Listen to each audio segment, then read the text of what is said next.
You're listening to the Tony Kinnett Cast on 93 WYPC. WCYTV Here on the Daily Signal.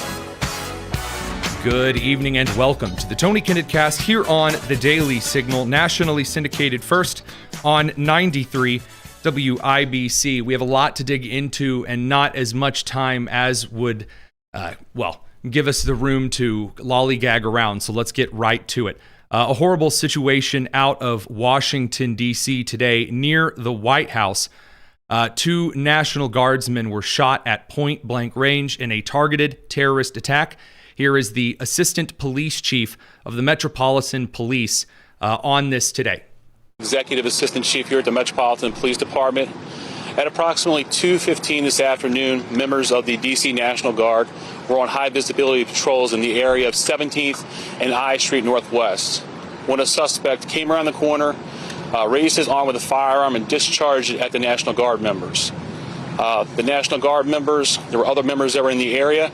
They were able to, after some back and forth, able to subdue the individual and bring him into custody. Within moments, members of law enforcement in the area were also able to assist and bring that individual into custody. At this time, as the director mentioned, the National Guard members are being treated at a local hospital. Now, the situation as grim, and I'm going to try to save some of my analysis for a moment. On a more structural level, things were thrown very out of whack very quickly in the news sphere and on social media when a post by West Virginia Governor Patrick Morrisey said, quote, "It is with great sorrow that we can confirm both members of the West Virginia National Guard who were shot earlier today in Washington, D.C. This was about an hour and 20 minutes after the shooting took place, have passed away from their injuries." Then he says these brave West Virginians lost their lives in service of their country. We're in ongoing contact with federal officials as the investigation continues. And now, at the time, immediately media sources started breaking, when the commander-in-chief of the West Virginia National Guard gets out there and makes that kind of a statement, immediately people started saying that these two were in fact murdered, that they had succumbed to the gun wounds. He posted about a half an hour later, quote, "We are now receiving conflicting reports about the condition of our two Guard members and will provide additional updates once we receive more complete information." This is a rough situation. And it's one of the reasons why here on the Tony Kinnett Cast, that abroad, good media, it's okay to take a moment not to be first to a particular news point, but to hang on for a minute. It's also one of the reasons that it's a better idea to check before you get out ahead of your skis and make official statements. What it appears to be the case, according to members of his office, is that they had seen various posts from likely trustworthy sources claiming that the soldiers, the guardsmen, were not just shot, but were murdered. And so there's been a lot of contention regarding the shooting this afternoon. And now immediately what comes up, a question, is the motive. For 99% of Americans, the motive here is not a difficult question. The motive here is not a difficult question. The idea that there are just two National Guardsmen that just so happened to be the target of some random, unplotted, strange attack while they are being deployed from West Virginia into Washington, D.C. is so unlikely that it's laughable. Someone might hold that opinion. Nevertheless, that is, in fact, what over on over on ABC News was originally reported. And the number of possible excuses that the ABC News reporter tries to come up with is really rather gross and very insulting to those of any kind of intelligence. A focus will turn to whether these guardsmen were specifically targeted. If that's the case, it would fit with what we've been hearing from law enforcement officials for a number of months now, that some political flashpoints in the country, whether that's immigration policies by the administration, the ongoing Israel-Hamas conflict, even amid a tenuous ceasefire, those kinds of flashpoints have made people in uniform, be they military, law enforcement, government officials, people in uniform, have increasingly been targets, and that is going to be one focus of the investigation going forward, Kira. You don't need to say, well, there's a slim chance that it could be. It's not because of the Israeli-Palestine conflict. It's not because of some ridiculous, far out, strange connection nuisance. No, the entire focus of half of the country's media over the last couple of weeks of major members of Congress have been to explicitly target and lambast National Guardsmen as being evil. Governor J.B. Pritzker called Illinois National Guardsmen evil and conspirators. Governor Gavin Newsom of California called his own California National Guardsmen evil. Horrible individuals trying to intimidate people because they were trying to protect federal agents upholding federal law enforcement in Los Angeles. Now, a couple of details that we do have now. I don't really want to get this out of order. Mayor Muriel Bowser stepped forward to answer a question about whether it was a motive. Of course, we saw this in previous shootings regarding these kind of incidents. Well, we don't know if this was random and just happenstance. Props to Muriel Bowser making it very clear right off the bat, this was obviously targeted. Mayor, does this validate the need for the National Guard here in D.C.? What we know, and what the reporter asked, for those who couldn't hear, is, does this validate the need for National Guardsmen in D.C.? And that'll matter here later when we talk about the judicial stuff, but I'll let that question replay. Validate the need for the National Guard here in D.C. what we know, Andrea, is that this is a targeted shooting. One individual who appeared to target these guardsmen, that individual has been taken into custody. So, again, props to Muriel Bowser, who, from recent news and information, has been very pro-National Guardsmen upholding law and order in Washington, D.C. We'll get to this in a little bit later. Homicides in Washington have plummeted since the National Guard has been in Washington itself. Last but not least, Kash Patel, director of the FBI, of course, an immediate investigation was launched, was at the press conference as well, and he paid some honor and gave a little bit of an update on the situation regarding the two guardsmen. Here's FBI Director Kash Patel. Individual is, his connection is at this time, he's still in the hospital receiving treatment. And I would just like, I would just like to add, the reason that this suspect is in custody is because of the bravery of the men and women of the National Guard who responded due to their extensive training to secure American lives today. There was not any further injury and any further shootings. We should highlight the fact that the men and women of law enforcement, the Interagency, the Department of War, and the National Guard executed their training with great precision today and prevented an even greater tragedy from befalling us. These National Guardsmen are heroes, and we must pray for their safety and their speedy recovery. And as the chief said, we are in the preliminary stages of this investigation. We will run down every single lead, every piece of evidence. This is the power of the U.S. government at its best at the state, local, and federal level. That is why this interagency group is standing behind us to assure America and the world that we will continue to keep D.C. safe. And thankfully, we have Metropolitan Police Department. All right, then he goes off into the kind of the proclivities there. So a couple of things. Producer Nick is sending me some additional information now. That we actually have that piece of information. I'm glad you sent that over. There is some new information regarding the suspect. I'm going to have to say suspect, the shooter, who was captured by National Guardsmen, was wrestled to the ground, and is now in a different hospital. I don't want to get ahead of myself here. A statement by the President of the United States, and not just a Truth Social post. This was then taken and sent on all of the other social media platforms. From the President, quote, "The animal that shot the two National Guardsmen, with both being critically wounded and now two in separate hospitals, is also severely wounded." So the National Guardsmen are believed currently to be in critical condition. God forbid we have an update on that that is negative. We'll, of course, share that if that breaks during the show. We will wait a little bit just to confirm, especially given some of the questions and confusion earlier today. The President continued that the animal that shot the two guardsmen is also severely wounded and in a separate hospital. He then says, quote, "God bless our great National Guard and all of our military and law enforcement. These are truly great people. I, as President of the United States and everyone associated with the office of the presidency, am with you. And that statement matters at the end there. That is not just a nicety. I am with you. Because there are a number of individuals in this country right now who claim on videos that they have the backs of National Guardsmen while simultaneously painting targets on their backs.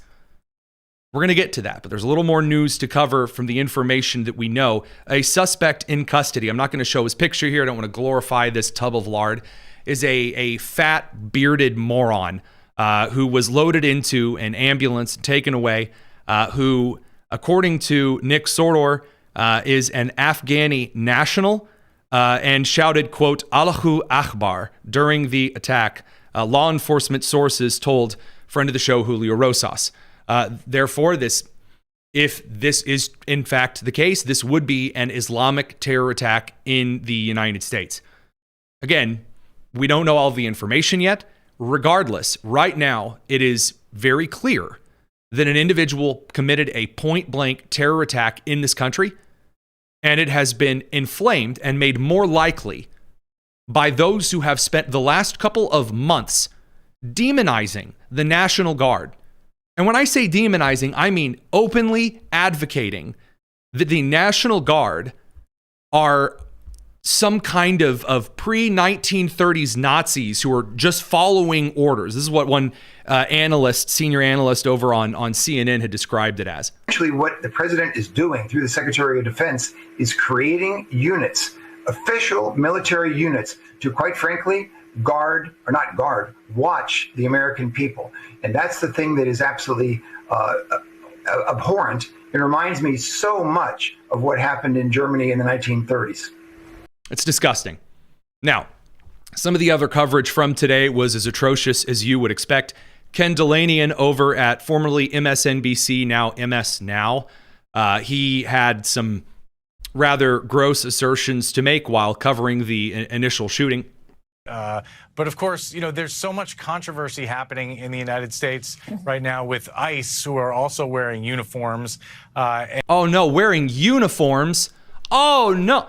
Clearly, if someone's wearing a uniform, well, then, violence should be allowed then.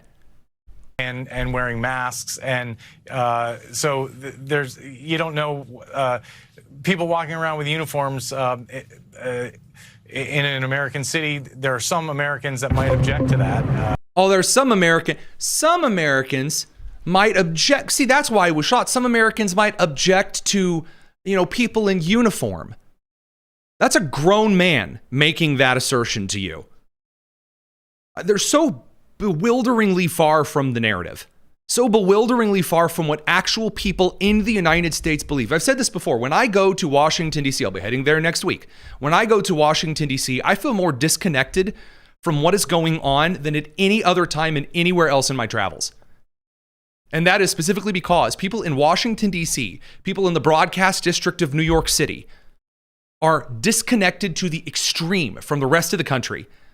Case in point, Al Sharpton, the race riot hustler himself, and Nicole Wallace, somehow the worst part of the Bush administration, in case you were wondering, together talking about the shooting today, and of course just blaming it on Donald Trump, because that makes perfect sense. Here you go. This idea that they're all on the same side, right? People that follow a chain of command, and at any level in government, you are reporting to someone above you.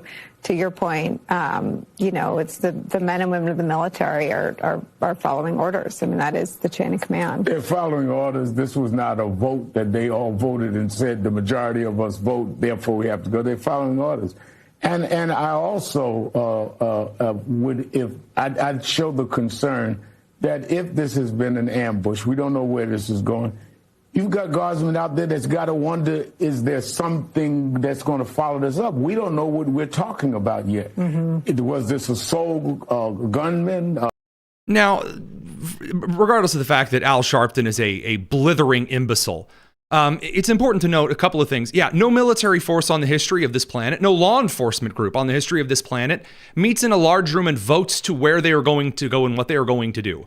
When you apply to be part of a law enforcement agency, when you sign up to join a military, You are signing up to follow a series of orders in a chain of command. That's not breaking, blistering news. That's not even fourth grade civics. That is a basic fundamental understanding of human organization and pattern psychology.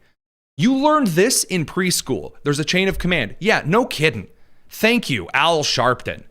Then the argument, well, National Guardsmen, they don't even know if there's going to be a follow-up attack. Do you know why it's likely there might be some kind of a follow-up or additional attacks like this? Like the terror attack we just reported on with the U-Haul being driven into people, that person released on bail. The assault on the ICE facility in Texas, in which they were trying to shoot the ICE officers and ended up shooting the detainees instead.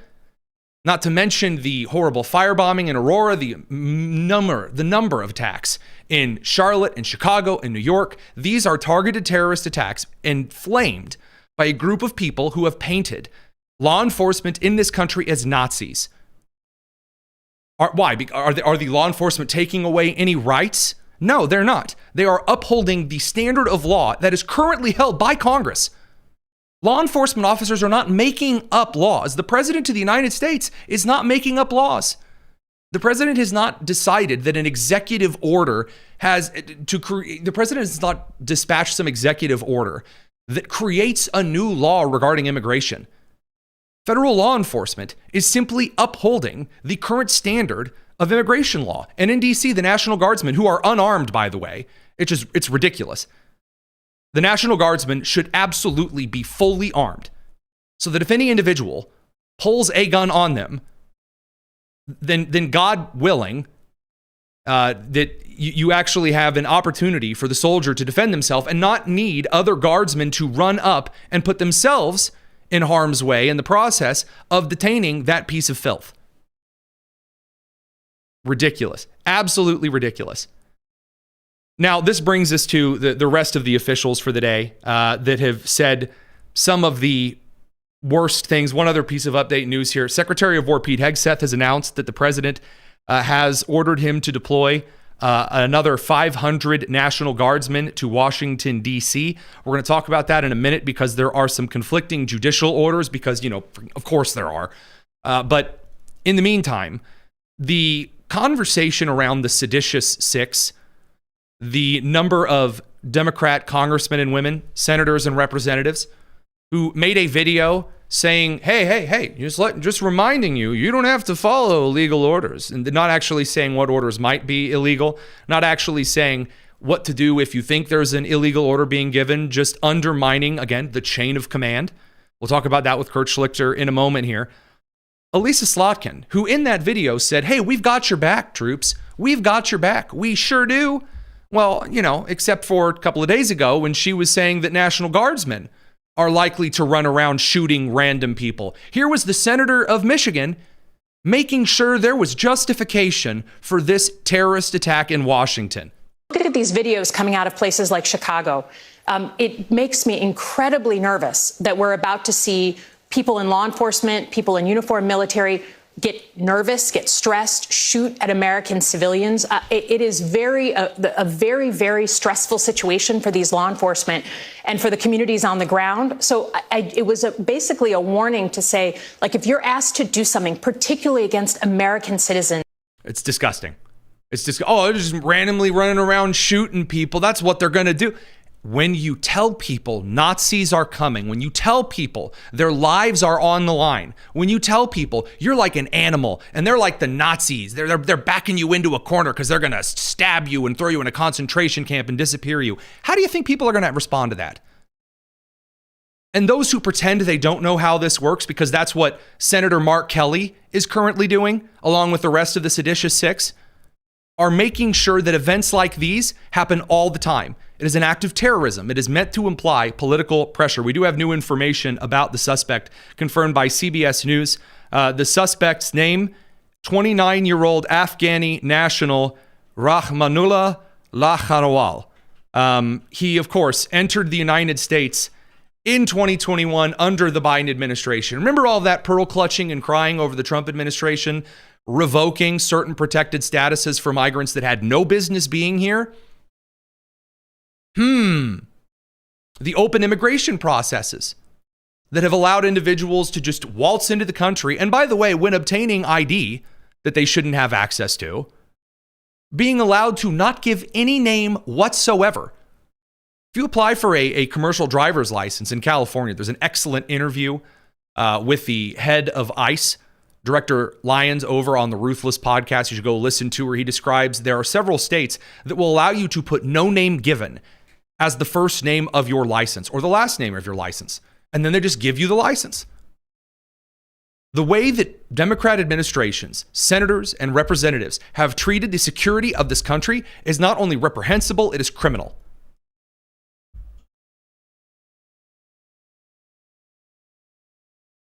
Yeah, we do also have confirmation that this was carried out with a handgun. Keep an eye out, just out of curiosity. I know there's some rumor on this as well, producer Nick, where the National Guardsmen were shot.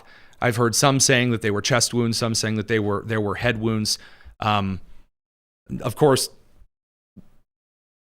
nothing on that yet. All right, good. We don't want to speculate any further. We absolutely do want to make sure that we are praying for those two who are currently still, as we understand, in critical condition, for their families.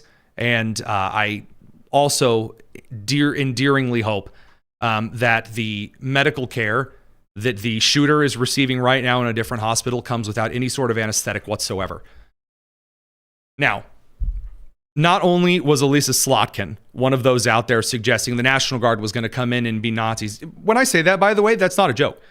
Half of the demographic, the bitter women demographic of the Democrat Party openly believes that Trump's using the National Guard to just go in and Anschluss send the Nazis into Austria to make sure that the ballots have yes in big letters so that you have to vote. This is their idea. This is what they think that Trump's going to do with the National Guard. This is painting a target on our troops.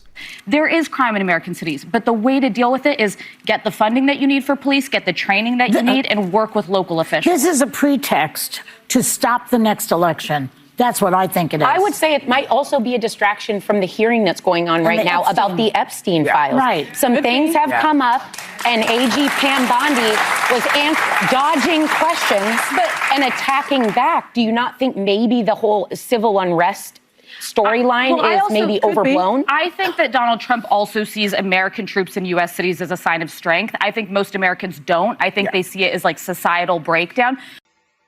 The way that the left views the military is just disgusting. As a reminder, when average Americans see troops in uniform, it is usually followed by thank yous, offering to buy a meal. Whenever there's a member of the military in a commercial, it's usually hugging their child getting home from a deployment. People applaud wildly, not just in red states, in blue states. When there's a member of the military that attends an event, they say any veterans or active members of the military here. The crowd goes wild when troops are on deployment somewhere. By the way, this is not a new thing. The National Guard has assisted various organizations and agencies, not just in disaster recovery, but in emergency security and civil unrest, hundreds of times over the last century in American life.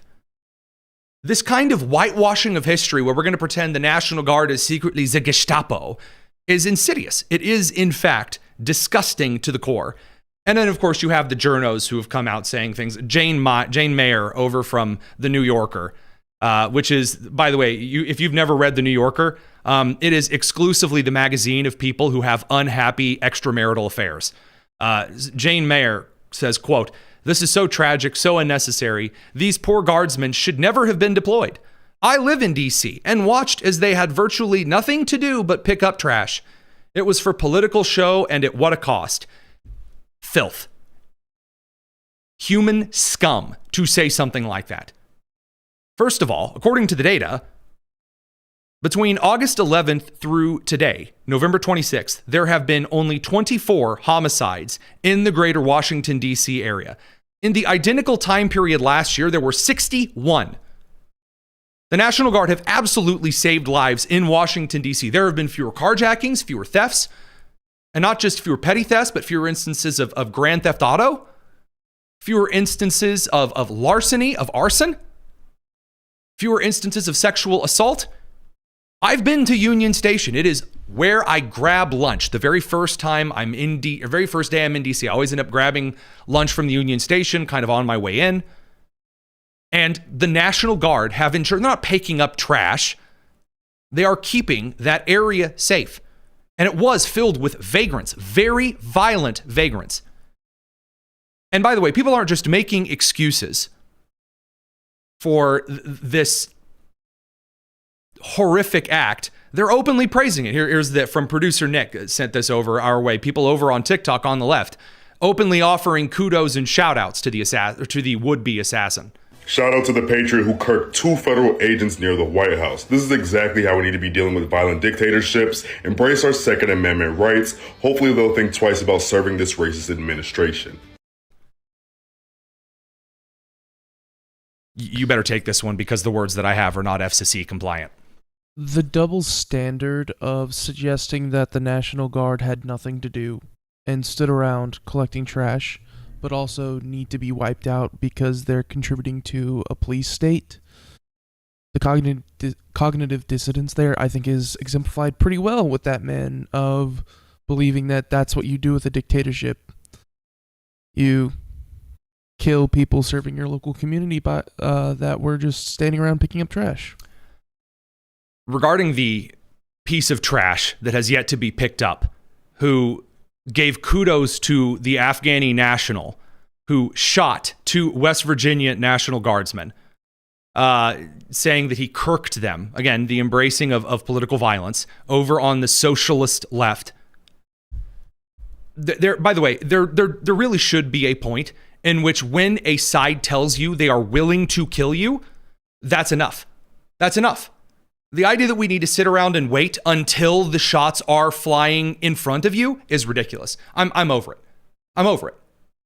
The idea that I have to sit here, someone saying, yeah, I really like it when people are shot and killed over on the right. That's good. People should be killing more National Guardsmen. That's how you should stand up. He should be picked up. I'm sorry. I don't care. Deport him. Oh, but the Constitution. Deport him now. And pick the most violent country you can to deport him to. He has nothing in common with the rest of Americans. He shouldn't be here. Get him out of here. Get every one of those people out of here. I don't want to hear it. Because the longer they get to sit here on their fat rear ends and call for violence, the more that those who are mentally unstable, the more that are violent migrants from around the world, as it appears this Afghani is, the more that individuals who are simply doing their jobs to keep this country safe will pay the price for it. Because some gender-confused fool out of Columbia University thinks that this is the way to inspire Marxist revolution so she can be a transgender farmer in Seattle. F off. Disgusting. Disgusting. All right. There's more to cover on this, some of the judicial stuff, because, again, last week, federal judge Gia Cobb ruled against Trump's deployment of the National Guard to D.C. Now things are going to get even more concerning. We're going to talk about it. Don't go anywhere. It's the Tony Kinnett Cast here on the Daily Signal.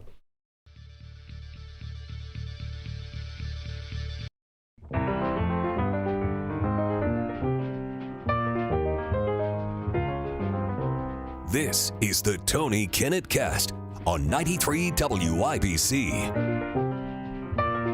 Welcome back to the Tony Kinnett Cast here on the Daily Signal, nationally syndicated first on 93 WIBC. To continue in the news of the day, because before we go into Thanksgiving, it's important that you have all of the news that will likely be kind of swept under the rug by the time you plug back in. Over from the New Yorker, Orville Etoria, a Jamaican national who lived in New York for nearly 50 years, was shackled and put on an ice flight to Eswatini. Quote, "It helped me imagine how the slaves might have felt going to another land in shackles and chains," he said. Same kind of rhetoric. Nazis, slave traders, murderers. That's how law enforcement are painted. That's how the military is painted. There's one small catch, because there's always a small catch. Orville Etoria, the guy who's quoted and featured in this article, shackled and dragged away like a slave. He's had multiple serious felonies, including armed robbery and murder. So, just saying, maybe, just maybe, media is absolutely as filthy and disgusting as you imagined it to be. moving on to some of the judicial matters, because now we get into some of the legal stuff and the other news of the day of the show. The Department of Justice is now seeking an emergency stay after the 2 National Guardsmen were shot in D.C. this afternoon. So as a kind of a reframe here, as a reminder, last week, federal judge Gia Cobb ruled that Trump's deployment of the National Guard troops to D.C. was unlawful, sort of. She made the argument that the administration, quote, exceeded the bounds of their authority by deploying the National Guard for crime deterrence. And then she said, without a request from city officials. Yeah, she can't really do that. So first of all, it's a temporary block because she doesn't actually have the authority here to just say the National Guard's not allowed to go here. She's not in the chain of command for the National Guard. Number 2, Washington, D.C. is in federal territory.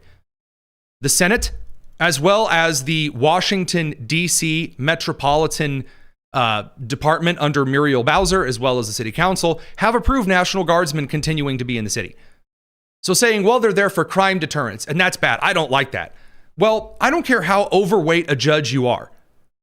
I don't care how excited you are about making the case that LGBTQ BLM litigation somehow makes you qualified to be a commanding officer in a National Guard regiment. No, not how it works, not how the Constitution works. And now the Trump administration is going above her lofty forehead to the appeals courts and to the Supreme Courts for asking for additional stays and additional troops in D.C. It's going to be granted, and it should be granted. Federal judges, no matter where they are, do not have the constitutional authority to step in and cut off Article 2 authority of the President of the United States. That's not a thing. It's not. You can really, really want it to be a thing. That's a matter of Congress. If Congress wants to delegate authority to the judicial system, Congress has to give the authority. Judges can't grant themselves authority. Judges determine whether the laws that Congress passes are constitutional. They judge if the president is acting in constitutionality with the laws that are passed. But if the president has explicit authority, as he does under Article 2 of the Constitution, not to mention under previous acts in the 1930s in the full nationalization of the National Guard, federalization of the National Guard, some district court judge doesn't get to say boo about it. Now, that's not the only major breaking piece of legal info today from the judicial side. Judge Scott McAfee has officially dismissed the Fulton County criminal prosecution of President Trump and all of his co-defendants. This is in the 2020 Georgia election racketeering RICO case that Fani Willis brought forward and then hired her little boyfriend to be the prosecutor and got in lots of trouble because you're not allowed to engage in janitor closet shenanigans with the legal counsel. Not even on SVU is that allowed. So in this particular instance, a big womp womp to Fani Willis. Our thoughts and prayers are certainly with you, and you're a clown. Moving on.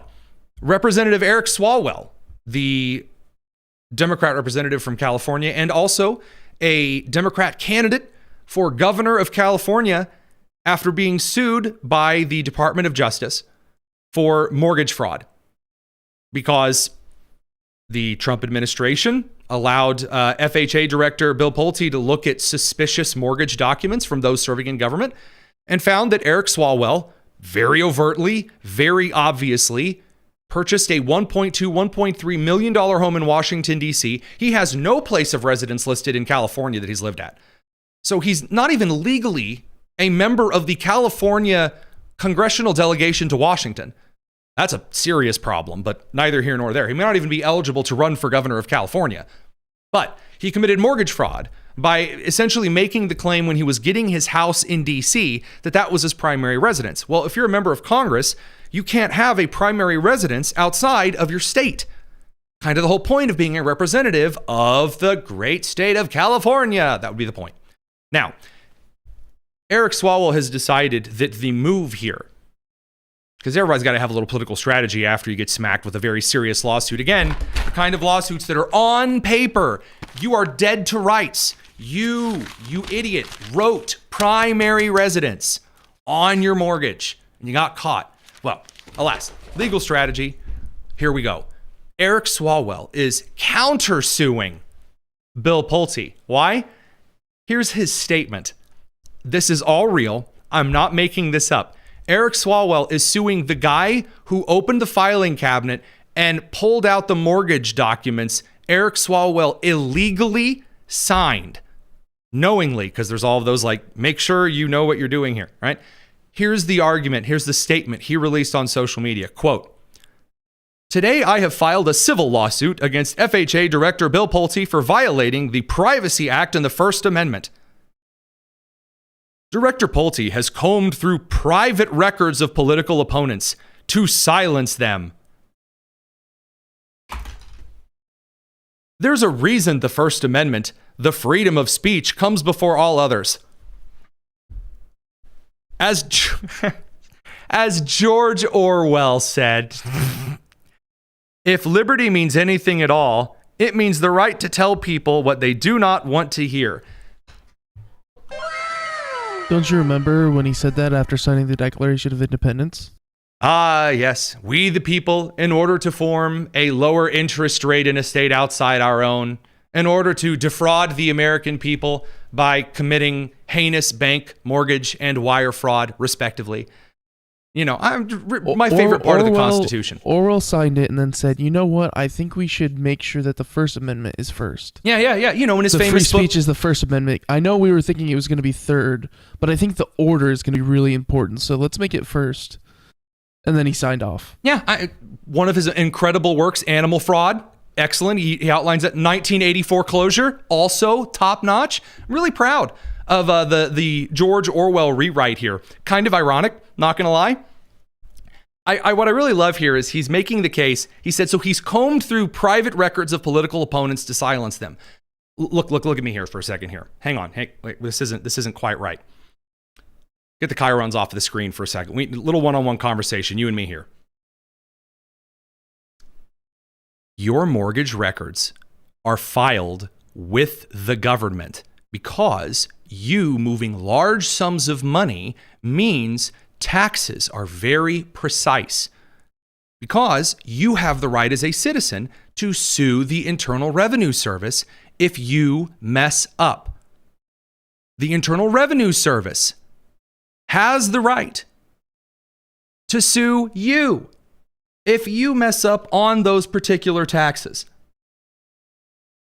Now, if it is suspected you've committed mortgage fraud, the federal government has the obligation to look into that fraud. And if we're going to start looking into those kinds of fraud, because, by the way, remember in 2016 when Hillary Clinton was standing up on the debate stage with Donald Trump and she says, he uses tax cuts and he uses all these loopholes. He said, of course I do.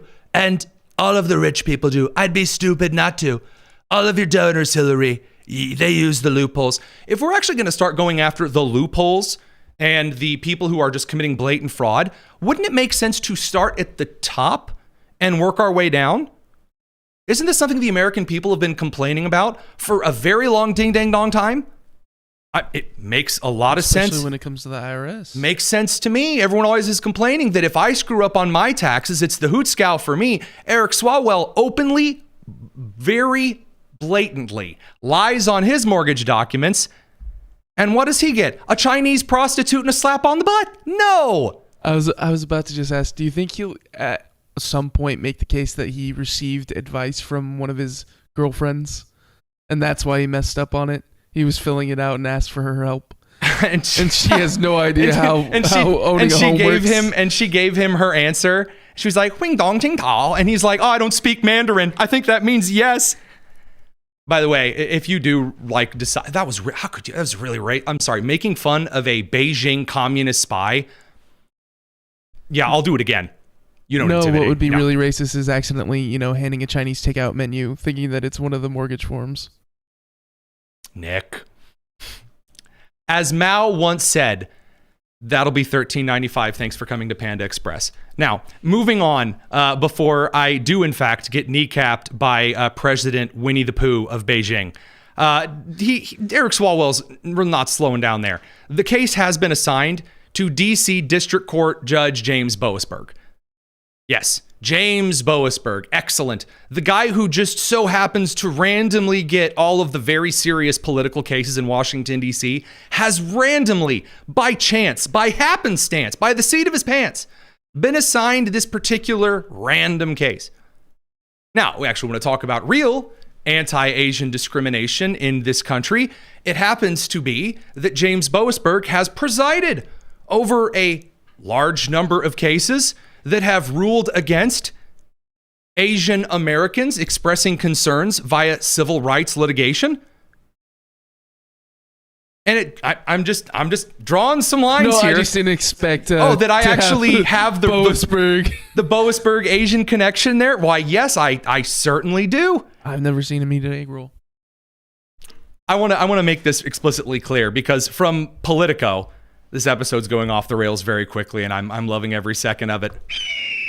Kyle Cheney, the senior legal affairs reporter for Politico, he says, so he tweeted this out 7 hours ago. He said, Representative Eric Swalwell's lawsuit against Bill Pulte has been assigned to ellipses Judge Boasberg.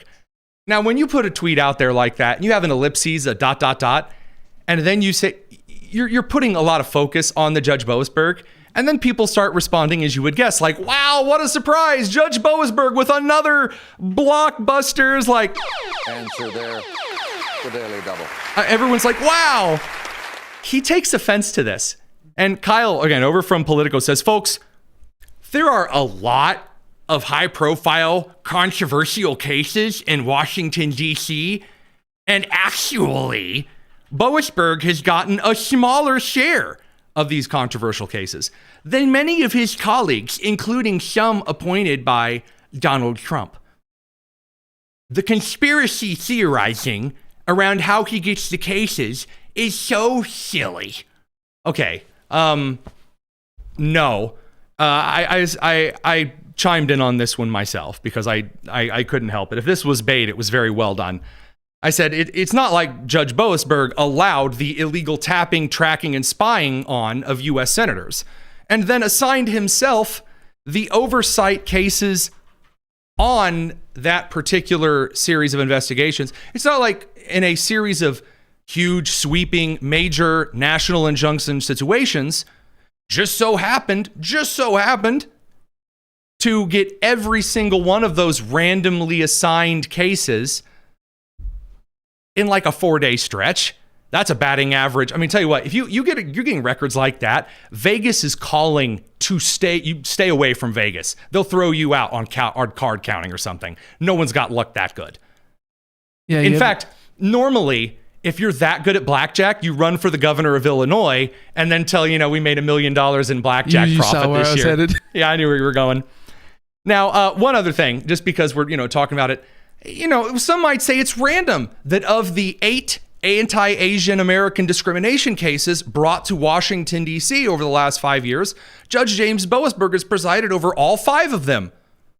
Oh yeah, I actually did my research on this. You weren't expecting that one, were you? That's right, it's the Tony Kinnett cast, boys and girls. We're here for a good time, not a long time, because I'm not booked for like a 3-hour show like a lot of my colleagues. So those things aside, before we get to mail time, we're going to go over to the great Kurt Schlichter of townhall.com. We're going to talk about some of the seditious six because God forbid that we go through an actual investigation of a person's actions on the left without Lisa Murkowski walking out in front of the crowd and weeping big David French-sized tears.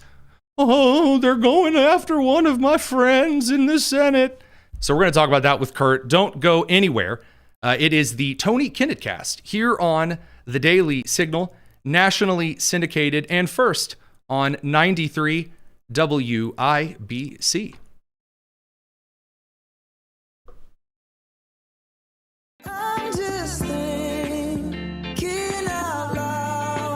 It's the Tony Kinnett cast on 93 WIBC. Watermelon sugar. That's right. Kurt Schlichter and I have been talking about all of the deep, dark Capitol Hill rumors that are flooding around while the pearl-clutching women in the United States Senate, that would be Lisa Murkowski and John Curtis of Utah, are out just feathers ruffled because someone dares ask the Secretary of the Navy to investigate seditious comments by Senator Kelly. So, Kurt, I got to ask, do you feel fluffered, just completely flabbergasted, speckeldorfed by the apparent insult of such a decorated Navyman? He looks like a thumb.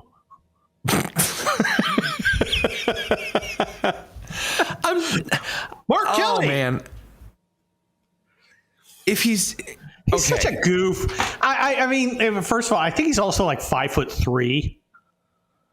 He's just annoying. And Lisa Murkowski, who came to his defense, she looks like a shoe. I don't understand. I mean, you seem to have more insight on this than I do.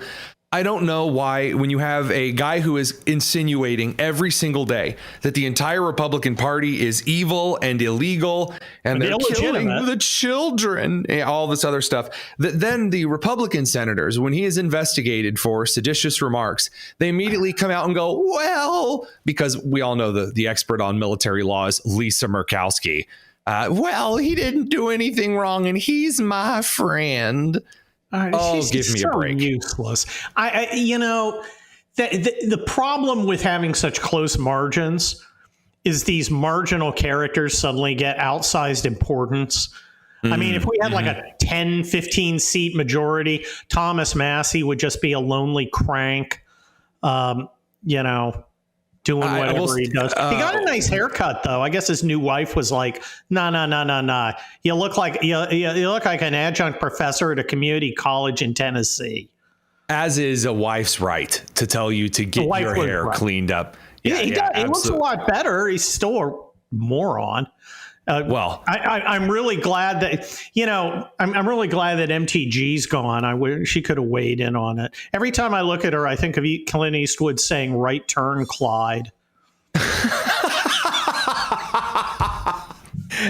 For those who are wondering, Lisa Murkowski wrote yesterday evening, quote, "Senator Kelly valiantly served our country as an aviator in the U.S. Navy before later completing 4 space shuttle missions as a NASA astronaut. To accuse him and other lawmakers of treason and sedition for rightfully pointing out that service members can refuse illegal orders is reckless and flat out wrong. The Department of Defense, Department of War, and FBI surely have more important priorities than this frivolous investigation. Oh, the pearls, the bath salts, they're all coming out hurt. Are you moved? Are you convinced?" I'm having a bowel movement. I just, how are these exclusive? How is your service record and actions that you are taking now? Why do those have to be in line? What is it with these goofball elitists thinking that something that you have done earlier in your life, which may be good, may have been bad, whatever, now means that you are immune from any sin for the rest of your life? I am unbelievably offended by everything about Mark Kelly, starting with him using Captain in his username on X. Yeah, that's major dork behavior. I mean, that is so.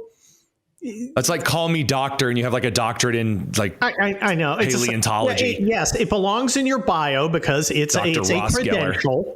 It's a credential, and you can weigh it for what it's worth. I've got mine in mind, but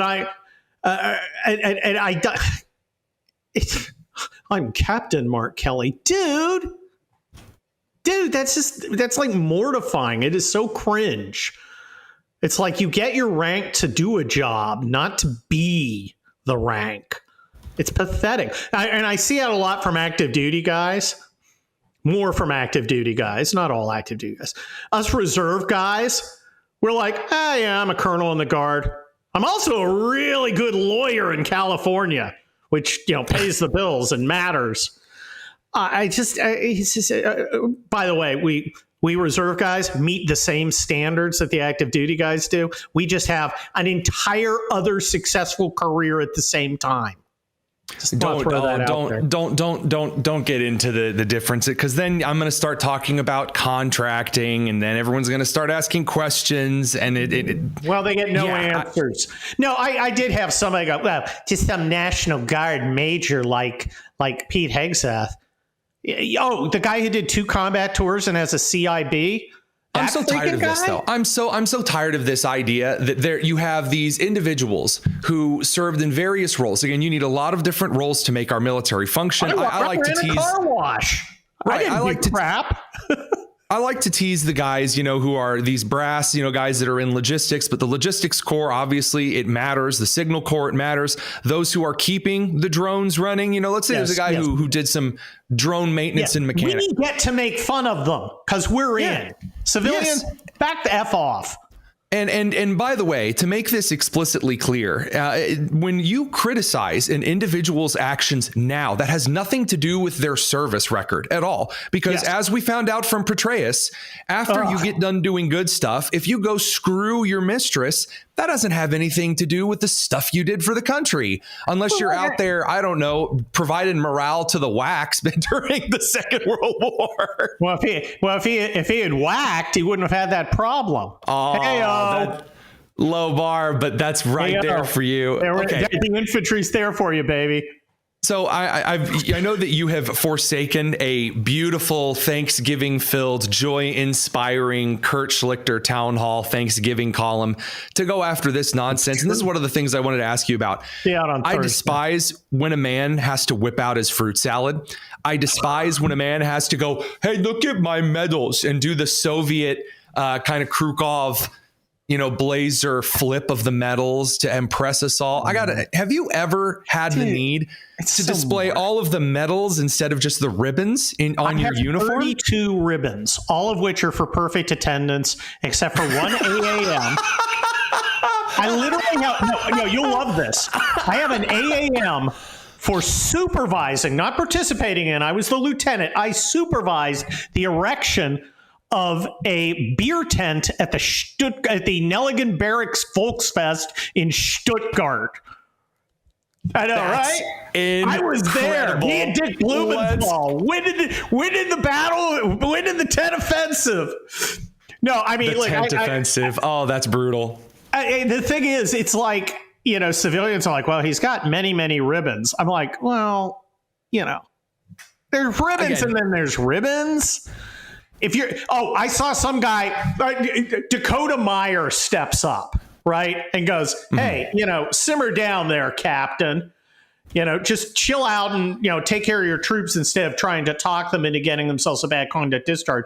And some human dildo, Steely Dan decides he's like, who the hell's this Dakota Meyer guy to be talking to a war hero like Mark Kelly? And I'm like, oof.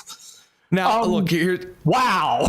to put things into perspective, the reason a lot of this bothers me, just kind of the ribbon packing, is that I will be that guy. I will be that guy and say that there is at least one good thing to have come out of the service academies, which is this idea that if you don't have the best version of that ribbon, if you don't have the best version of that medal, it doesn't go on the uniform. Oh, you got the silver German challenge? No, it doesn't go on the uniform unless it is the best. But aside from that, of course, the Leo Wolf over on the Ruthless podcast, he and I have had fun making fun of these stolen valor cases where you flip up. There are people wearing flipped over JROTC Air Force ribbons on their uniform and thing. Dude, it is so mortifying. The thing you do is, if there's any question about whether you have it, you've lost your certificate, you just don't wear it. Yeah, I don't. It's again, I'm entitled to 6 or 7 reserve service ribbons, with the device. I have no idea what they are, so it's just I'm not going to wear any of them. The desperation, and this is how people always get caught in this kind of thing. It's never enough to say, hey, yeah, I did some kind of maintenance stuff. I enjoyed my time. The community was great. I was actually a super special forces pilot from the. Don't do that. And this is the issue that I have with Kelly. The issue that I have with Kelly is that, again, he did some cool stuff. I have no problem with the cool stuff that he did. If he just shut his mouth, we'd all be like, he did some great things. Naval aviation. Excellent. Glad to see it. Again, I'm fascinated by aviation for reasons I'm not legally allowed to discuss on the air, and other things that you and I have talked about in private. But the idea that you then have to take that and go, hey, look at me. Look at the medals that I have. Here's a picture of my shirt. Stop it. You embarrass officers who already have enough of a bad rap as it is. Dude, I'm an 06, he's an 06, and I spend all my time going, all us 06 aren't jerk-offs. I mean, it's like, dude, we've got a reputation problem, and you're not helping. Wait, Captain, he's a retired 03, isn't he? No, he's an 06. Did he get breveted up to 6? Navy. Oh, the Navy's garbage captain rank. Never mind. Yeah, that explains a lot. He's yes. the Navy. The 06, the worst. You're either the best or the worst, right? You're either David Hackworth or you're like Colonel Burns, who can't score with hot lips. Now that's okay. The MASH reference is incredible. By the way, it was Rob Carson over at Newsmax. Over the last week, I had the misfortune of staying in Washington. And in the middle of that, he said, "You've got a weird sense of humor." And I said, "Well, I watched a lot of Who's Line, the kind with Drew Carey growing up." And he said, "That's not it." He said, "You watch MASH?" And I said, "Oh yeah, I watched like all of it. My dad and I watched it like on repeat all the time." He said, "You talk like Alda." He's just a big, strong kid. He crushed a beer can with 2 fingers. Oh, show off. Once I killed a gopher with a stick. And I didn't. I guess I don't know. There's a little bit. His show was funny most of the time. Just how how you made the jokes kind of like on the fly while he was in the middle of hell. I don't know, that kind of a thing. I never had been pigeonholed like that. People don't understand how deeply funny military people are. I'll carry your books, I'll carry a torch, I'll carry a tune, I'll carry on, carry over, carry forward, carry Grant, cash and carry me back to old Virginia. I'll even Harry carry if you show me how, but I will not carry a gun. It's life, liberty, and the pursuit of happy hour. Insanity is just a state of mind. War isn't hell. War is war and hell is hell. And of the two, war is a lot worse. How do you figure that, Hawkeye? There are no innocent bystanders in hell. The war is chock full of them. You're not supposed to go to sleep. I'm not sleeping. I'm inspecting the inside of my eyelids. I said fire that weapon. All right. You're fired. Good evening, ladies and germs. I'm sorry I'm late, but my watch stopped. It had to. It's been running fast all week. Are you the Yankee Doodle Doctor? I certainly am. Dark humor is military important. People can be. It is so important. People, all of the pearl clutchers out there. And again, we talked about this with Lisa Murkowski. We've talked about this with John Curtis, who also is. Oh, he's from Utah. Who, by the way, are moving ahead of redistricting Indiana. Utah's making you guys in Indiana look like a bunch of femboys. I can't even. That's like a guy from the Bulwark saying, I score more tail than you guys. Okay, that cuts to the quick. I know, that does right? Cut me to the quick. Now, I've had to play a little bit nicer on redistricting for this. I don't mean nicer as in given. I've been I've obviously advocated for redistricting. We're getting ready to host Jack Posobiec and crew in the studio. We're getting ready to do a major push as much as we legally can. I have to be careful for FCC rules, but as much as I legally can, we're going to lean in on redistricting for the state because, as I've said before, Andre Carson has no right to a congressional seat because we've decided that Marion County is a square based around racial, like this is the black district in the state. That's disgusting. Screw him. Every venue should redistrict is best it can to serve its majority. I'm not morally offended that my other home state, I'm in Texas at the moment, but my home state of California is going to redistrict. I think you should. I expect you to do it. But so you're also bothered by this. You're also bothered by this silly notion that, well, if there are 4 out of 10 voters are Democrats and 6 out of 10 voters are Republicans, then there should be 6 Republican districts and 4 Democrat districts. Like, that's not how this works. It's like weird, arbitrary. There's nothing I hate more than somebody who tries to be, to remind teacher at 2:59 on a Friday that she hasn't given homework.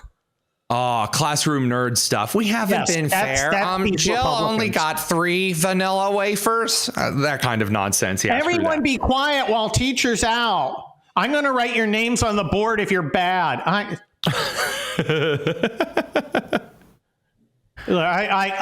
I look forward to helping in any way I can with primarying every single one of these people in Indiana who have failed to do their duty, and they can kiss my booty. There, see, I'm rhyming like a rapper. It's a really magical time to be in politics, because so many people are self-destructing over the dumbest things imaginable. I think some of it's fading, though. Have you noticed? What do you mean? Well, like Candace Owens has gone completely insane, and people are like, meh, okay. Nick Fuentes isn't getting mentioned. Tucker is out there going, the big problem with the world? Jews. And everyone's like, I don't care anymore what he says. And they've capitalists. Huh? Oh, yeah. Jews and capitalists. About it. The Christians. Even Marjorie Taylor Greene is now ousting herself because she said she doesn't want to be the beaten wife, and everyone just kind of looked awkwardly to the side. Well, okay. Because it's like, what are you talking about? She's like, I don't want to be a abused wife. And it's like, ma'am, this is a Wendy's. What are you complaining about? No one's beating you. What are you doing? All I can think of is her sitting there holding and eating a banana. She's just an idiot. I mean, she's a joke. And I love that she's like, I did really well in the reddest district of the reddest red area of Georgia. I must be a genius. I'll run still for waltzing Senate. out with a 20% approval rating. You usually have to be the mayor of Chicago to get numbers that bad. And then Trump's like, well, I'm not going to let you throw away this seat for your ego. And, she goes nuts. She's like, I can't believe it. He's betrayed me. Okay. Not betraying you when he tells you, no, you freaking idiot, you're not going to screw things up for the rest of us. So the stuffy elites who think they're really special because of their very fancy academic or officer career, that crew over on this side. Then you have just the absolute nutcases over on this side. There's the idea that hopefully we actually have some decent normies that are starting to come to the center. We just talked to Tim Burchett, representative from Tennessee. Of course, Brandon Gill out of Texas is just a stellar guy. I think Jim Banks from Indiana is the most normal guy in the world. And then you've got Todd Young, who is a Marine and ought to know better. One of the guys who's a ringleader of this little Femi I won't redistrict thing is his state representative, Todd Young's boy. So what's his name? Richard Good or George Good or something. I'll level with you. And this is something that I kind of made a theme of the show here. I don't focus as much on the Indiana inside stuff because every show otherwise on the station or that we're broadcasting first out of 93 WIBC. Sorry, I got to remember that because of the syndication. That someone in Arkansas is listening to this and going, why the hell are we talking about Indiana so much? I don't focus as much on them, but also I will say this. It was floated to one of the state senators that I would move back to her district and would primary her. I have no interest in running at all for the state Senate whatsoever. And apparently that was part of the reason why she's now flipped her vote and has decided she is going to vote for redistricting. The thought of me in the state house or state Senate is terrifying. Well, look, as you know, and I know from history, it is vitally important to make examples. Very true. It is. Genghis Khan. See, you hear about when Genghis Khan. Every great story starts with Genghis Khan. Please continue. Or Gengis is the horse-faced Frenchman would say.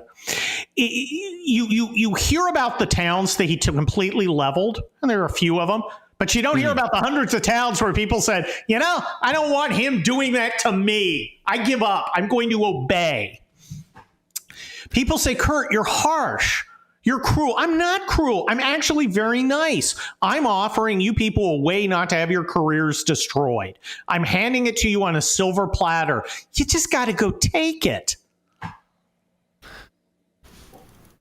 The weird complaint that I've heard that seems to be just in the defense of the status quo. It doesn't bewilder me because I see why there are people that are so desperate just to have things be the way that they are, like they're terrified of change. I'm trying to discern where this status quoism and the drive for it comes from, because the status quo is getting worse, right? I mean, the status quo 10 years ago was quote unquote better or easier to deal with than the status quo today. And then, of course, 20 and 30 years before that. So why are there people that are clinging to this kind of slowly moving towards hell status quo? Do you have any insight on this? I know that you, in your massive amount of writing, you have more of an insight into how people think. Yeah, there's a problem with many Republicans in that we have somehow, and and we've always had the nerd aspect. We've promoted into positions of authority and responsibility far too many who've never gotten in a fist fight. Mm-hmm. I don't think you should be in a position of responsibility unless you've kicked somebody's butt and gotten your butt kicked.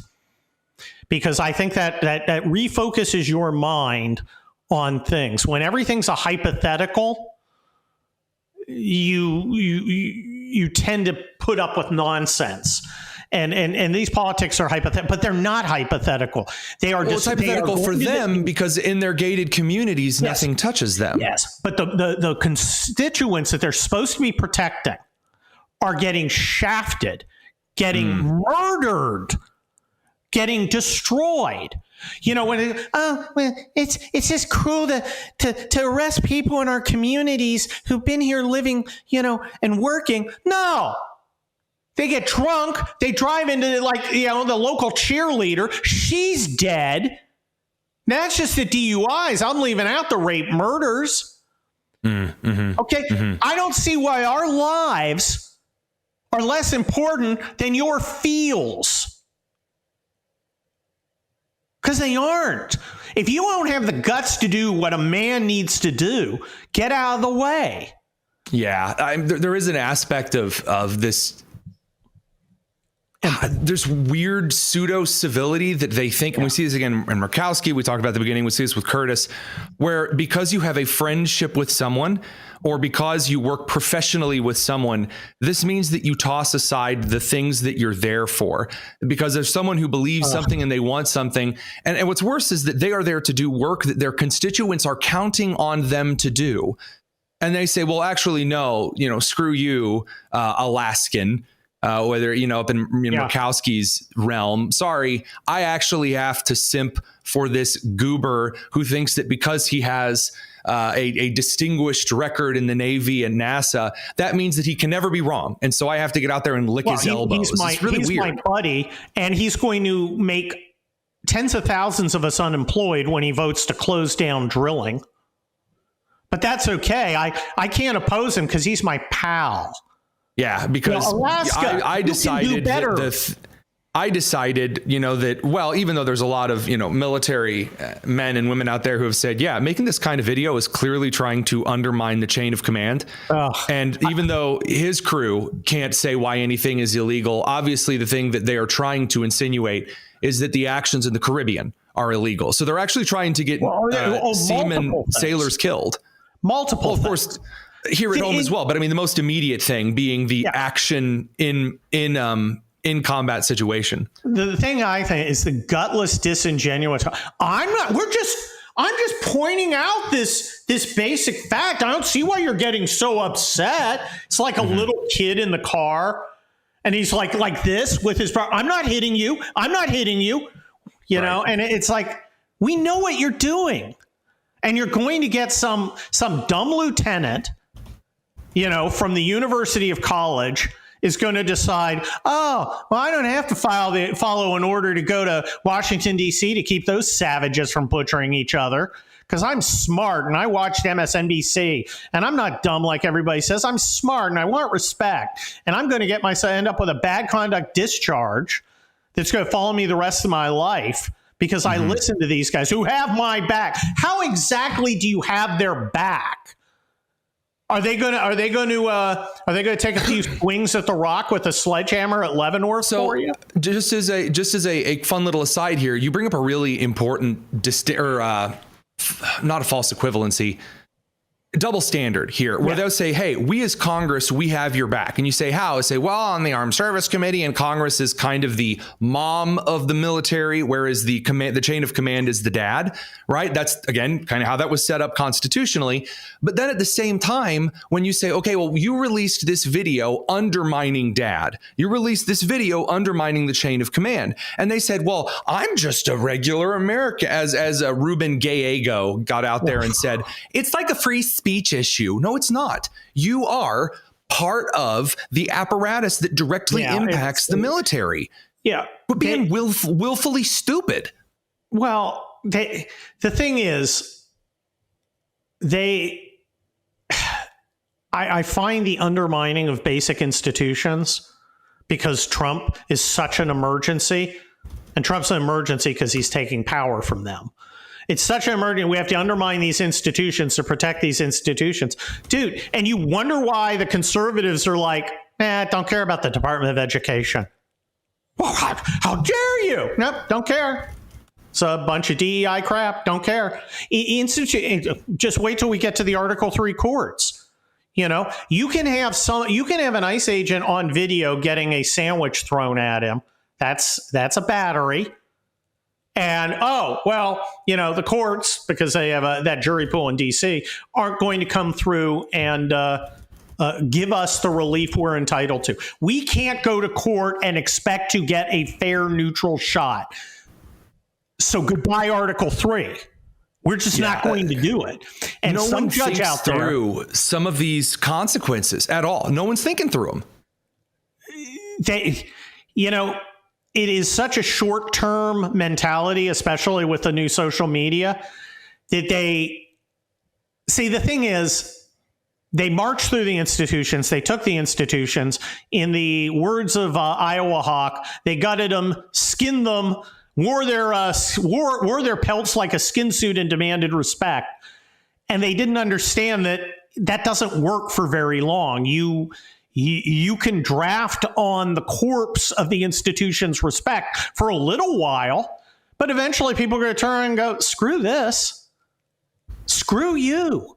You don't get the credit. And then they're like, I can't believe it. You don't respect our institutions. What's the institution do for me? The institution is something I need to be able to rely on within a set of clear rules. If I fall within those rules, the institution should perform for me. And if it doesn't, then it doesn't. And I'll leave it with this. It's a weird form of the status quoism as well. When the left says we need to reform the institutions for progress, for progressivism's sake, everyone nods along and says yes, and then throws more money at it than you could shake a stick at in Vegas on a fight night. But when you actually look at reforming the institutions from the right, something's gone too far. All of a sudden, the pearls come out to party, and it's clutching and it's terrifying because, God forbid, there's oversight on the change of the institutions. It's silly. It's just silly. Well, it is. Kurt Schlichter, townhall.com. Appreciate you. Thanks very much. And of course, we'll link your column in the description. Thanks very much. Mail time. Mail time. Mail time. On the Tony Kinnett Cast. All right, just a little bit of bonus tonus here at the end of the show this evening. A lot of great questions have come in. Do want to get a chance to address some of those because, again, with the situations that are developing, it's always good to get a little bit of time to see what it is that people are thinking, what they're asking, and every show's got to have a little mail time segment. So I recorded a little barbershop number and little Blues Clues reference there. So right off the top of the bat, from Rizal Jam, are they really going to nail Mark Kelly, or will he get to go free too? So right now, the review being sent over by the Department of War to the Secretary of the Navy is asking for a review of the video. There is a chance that this does, in fact, go before court-martial. Very unlikely he goes to jail over this because he would have violated the Uniform Code of Military Justice, not a specific statute per se that maybe Elisa Slotkin would have broken. Whether he's charged criminally or charged in the military matters, because he could just be cashiered and they could just strip him of his rank. I don't think that's going to happen. I'm not entirely sure. Do I expect him to be thrown in jail over this, Mark Kelly? No, I don't. Now, do I expect him to maybe get a court-martial just for the heck of it? Yeah, we haven't had a high-profile court-martial or any courts-martial that I can remember in quite a while that are that size and scope. It would be interesting. I wouldn't put it past the Secretary of War to do so. But that'll give everyone a chance to dress up and go play Tom Cruise and Jack Nicholson, and it'll be a really good hoot. Next question from David Mascura. Producer Nick, I have a question for Tony. What would we do to straighten out America if I had a magic wand? Well, if it was to straighten out Indiana, I would I would ask to be appointed the indefinite mayor of Gary, Indiana. I would send in the National Guard and I would purge the city with fire and iron. And I would turn it into the very first connected to the East Coast automated port and bring back, I just throw the city in martial law until further notice. That would be the local answer. The national answer would be getting rid of the 17th Amendment that allowed a direct election of senators. I would get rid of that constitutional amendment completely. That the idea that state legislatures don't really matter anymore. No one really knows what they're for. Back when you were state senators and representatives, or if you're in the unicameral, Iowan legislature, you're in the House of Burgesses over in Virginia, House of Delegates, that kind of a thing.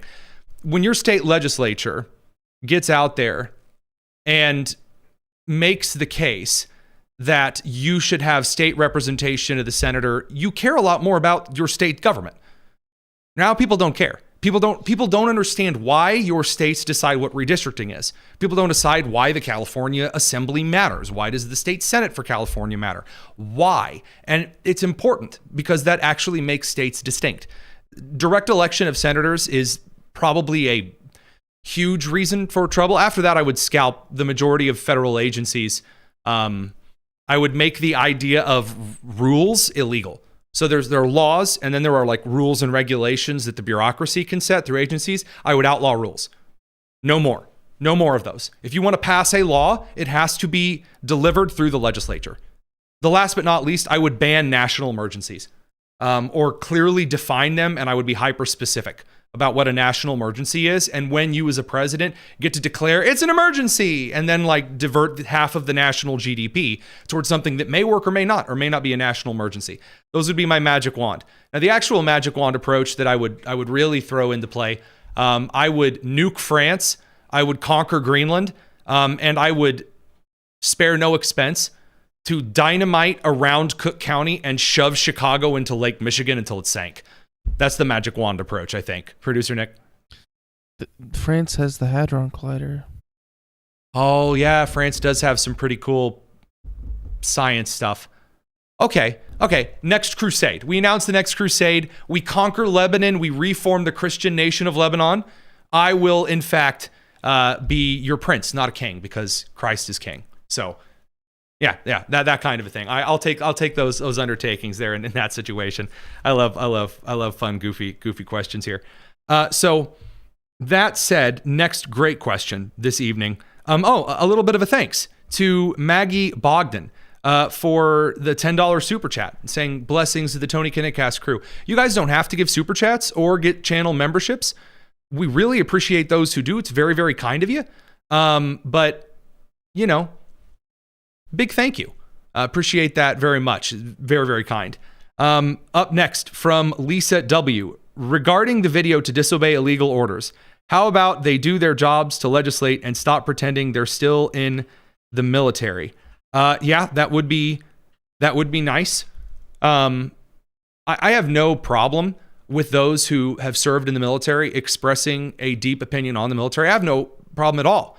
I mean, I don't even think that you need to be a contractor or auxiliary. If you want to have an opinion on the military, cool. You're a citizen of the United States. Awesome. Have an opinion on the military.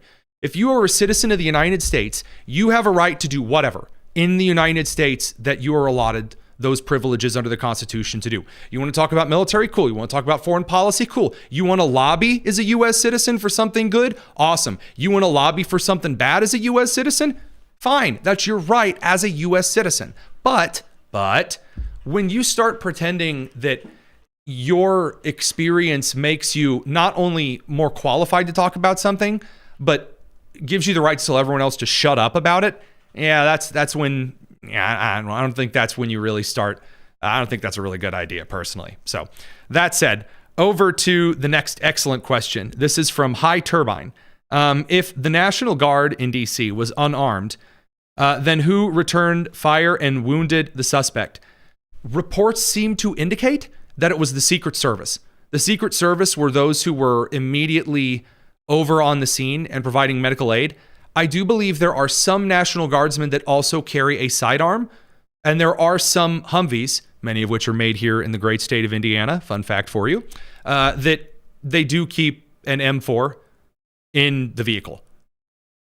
I don't know the situation yet. None of us really know the situation yet.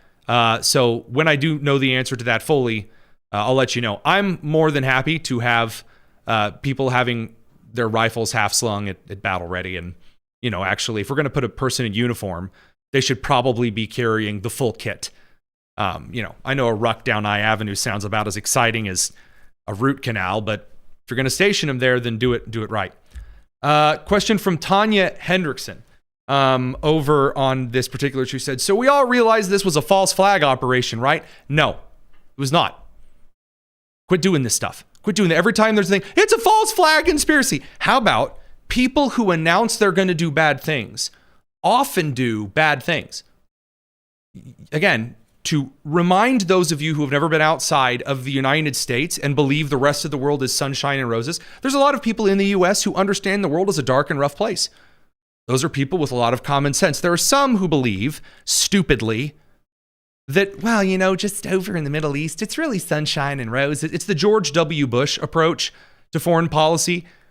The heart of everyone yearns for freedom. I'm terrible at the George W. Bush accent. You'll have to forgive me there. That's a stupid idea. And the idea that there are not radical Islamic extremists, terrorists, who would not kill you in a heartbeat, film it, brag about doing it. Have you not been on social media? I agree with one of the best foreign policy analyses of the 21st century. If people could read Arabic or Mandarin, there would be a lot less confusion about what Americans should believe on foreign policy. So on that particular note, no, I don't think this is a false flag. Stop it. People do bad things. I happen to notice that the people who have these false flag things, there's not one of them that has yet been confirmed as a super false flag supreme. Stop it. Dumb. Sorry. Can't abide that one. So that said, the last question that I think is, rather for it. Sorry, someone asked M4 cannon. I mean, the M4 rifle, the classic Colt made M4, firing 223, or sorry, can't say 223, 556. Yeah, I do believe that the military contracted a new service rifle soon, but they haven't switched out yet, so it should still be an M4. Well, there's this new intermediate round that they're trying that is it's performing well, sort of, but the way the round is made, I thought they ended up canceling. They were going to land on this kind of intermediary. I think it was Ruger made, and then they switched away. What do you got here? So the program that I'm referring to is the Next Generation Squad Weapon Program, which has designated the new rifle officially the M7. The M7? Ooh. Excited stuff. Excited stuff. Well, boy, the comment section is lively. Very, very, very lively this evening. I'm trying to follow some of these conversations. I don't really watch the conversations in depth as often as I'd like to. Here on the show, we're trying. There's a lot of stuff kind of in front of me. Prince Tony. Please no. I will address this one. Nobody lives in Gary anymore, at least from 6th Street North, south of Ridge Road. You'll find people. Mostly they're in Merrillville now. That's very true. In Crown Point and areas in that general vicinity. I will say, though, That's one of the reasons why Gary needs to be restored. I think it needs to be restored. You will eventually have to rebuild Detroit. And after the liberals finish ruining California, to answer and address one of our members, Carol, who is very frustrated as a conservative in California because conservatives built California to be as wonderful as it was. And now the left moved in and then also bred their way in because conservatives, many of them did not raise children to be appreciative of what it took to build the state. And then they leave behind, as she accurately put, a hellhole. And it's frustrating. Eventually, there will have to be an age of Americans that go in and forcibly restore. And when people complain and go, no, you can't send National Guard people in here and stop the looting, I find it quirky. No, absolutely not. So there's other stuff that's coming out this particular evening. And I think that we'll leave it. Oh, see, Tristan Penn saying Detroit, it'll never be fixed. When people actually do have the gumption to go in and clean it, and I mean clean it for good, the kind of cleaning where you make and take examples in the town square, if you catch my drift. That'll be the moment that we actually do start fixing these. All right, this is from a senior law enforcement official, Jack Posobiec, reporting this one. He said, quote, the suspect waited for the guardsman to turn the corner before opening fire. He had only 4 rounds, but he managed to hit the female guard in the chest. He then approached her, took her weapon, so she had a weapon, and then shot her point blank in the head. God be with us. Using her firearm, he continued shooting at the other guardsmen, hitting one in the neck, and until a third guard engaged and subdued him. Well, that's horrible. That's horrible. I will refrain from any analysis on that at the present time, out of respect for the situation. Please do pray for those guardsmen, and God be with our country as well. The individuals that are running around doing this. And while we're at it, when Mayorkas was in front of Congress and said that all of the members of the Afghanistan relocation maneuver were being vetted, he was a liar then. He's a liar now. Mayorkas should be stripped of his citizenship and shipped to Afghanistan. I'm not joking. Remove his citizenship, revoke it, ship him to Afghanistan. He can hang out with the locals. Those things said, I do hope that you have a wonderful Thanksgiving.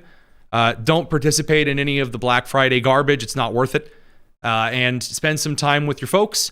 I'm going to go inside and make some stock, my typical Thanksgiving stock. So you guys have a wonderful evening. Producer Nick, you have a turkey to pull out of its beautiful brine. Oh, Producer Nick makes the best turkey. I'm not joking. It's changed my life. So we're looking forward to it. You guys have a wonderful, wonderful Thanksgiving. God bless this country. God bless you. Thank you very much for tuning in to the Tony Kinnett Cast here on The Daily Signal, nationally syndicated and first out of 93 WIBC. Take care.